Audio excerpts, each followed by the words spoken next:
It's a really tough thing to talk about.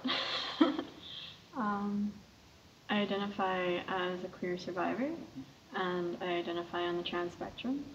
Um, and I'm willing to put myself out and talk for a bit, and not everybody can do that, so. I want to increase the the visibility of the issue, um, because I feel like there are small parts of the world that are willing to talk about queer and trans violence, uh, but I feel like there's so much of the world that's focusing on other issues, things like marriage equality, that problems in queer relationships just don't get talked about enough. I think that there needs to be a dialogue about it, or else it's never going to be addressed. So what I would say to other survivors is that after I was assaulted, I wasn't willing to label it as assault right away. Because what society's told me as assault is this big violent thing that would completely shake my world, and I would know without a doubt. So the fact that I had any doubt made me really, really hesitant to seek service. And so I want to tell other survivors that sort of have that doubt to sort of don't let other people discredit your experience. And if you feel like you need support, reach out for support because it's available.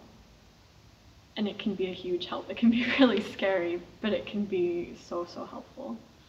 And what I would say to providers is just to listen.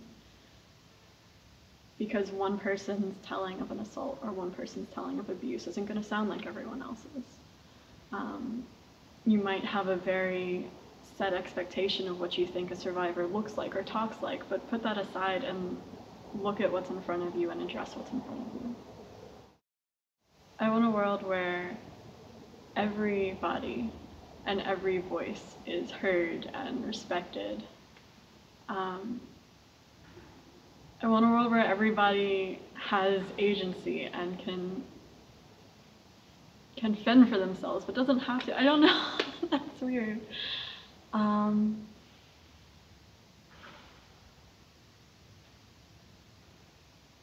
And ideally, I want a world where abuse doesn't happen, but we're not quite there.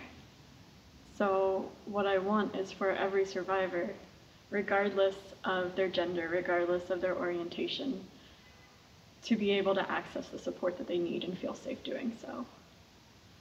I want a world where I go to a provider and the pronouns they assume for me, for one, they don't assume my pronouns, where I don't feel, dysphoric at best because they're projecting something on me, where they have the knowledge that asking is how you make it work.